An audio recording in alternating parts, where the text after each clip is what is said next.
చింత సచ్చిన పులుపు చావలేదని కేటీఆర్కి చంద్రబాబు గారి దెబ్బతో ప్రభుత్వం పడిపోయినా ఇంకా ఎకిలి మాటలు ఎకిలి చేష్టలు పోలా.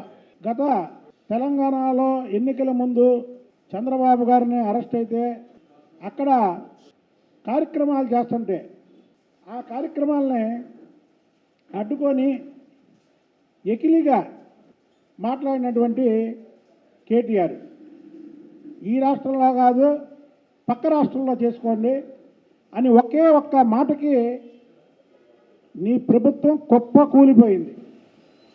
ఖమ్మం జిల్లాలో కానీ మహబూబ్నగర్ జిల్లాలో కానీ అలాగే ఆంధ్రాకి బార్డర్ అయినటువంటి నల్గొండ జిల్లాలో కానీ నీ పార్టీ తుడిచిపెట్టిపోవడానికి ముఖ్య కారణం చంద్రబాబు నాయుడు గారి మీద ఎకిలిగా మాట్లాడటమే కేటీఆర్. అలాగే నీ తండ్రి ఒకసారి చంద్రబాబు నాయుడికి హిందీ భాష రాదు, ఇంగ్లీష్ బాగా రాదు అని మాట్లాడాడు. చంద్రబాబు నాయుడు కటౌట్ చాలు, భారతదేశం కాదు ప్రపంచ దేశాల్లో చంద్రబాబు నాయుడు గారి కటౌట్ చాలు. ఇప్పుడు ఇవన్నీ ఎందుకు చెప్తున్నానంటే మొన్న పెట్టుబడుల గురించి మాట్లాడుతూ నువ్వు ఆఖరికి ఆంధ్రప్రదేశ్కి కూడా వచ్చినాయి కానీ ఇక్కడ రాలేదన్నావు. ఆఖరికి ఆంధ్రప్రదేశ్ ఏంటి? భారతదేశంలో తమిళనాడుకి చెన్నై ఉంది,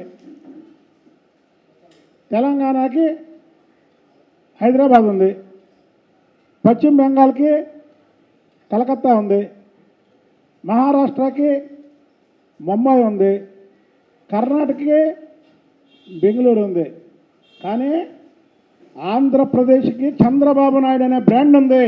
ప్రపంచ దేశాలు ఏదైతే ప్రపంచ దేశాలు ఉన్నాయో ఆ ప్రపంచ దేశాలన్నిటికీ కూడా తమిళనాడు, బెంగళూరు, కలకత్తా, ముంబాయి ఈ పేర్లు తెలియదు. హైదరాబాదు చంద్రబాబు నాయుడు గారి పేరు తెలుసు. కాబట్టి ఆయన అరెస్ట్ చేస్తే ప్రపంచ దేశాల్లో దాదాపు 100 దేశాల పైనే అక్కడ నిరసనలు చేశారు.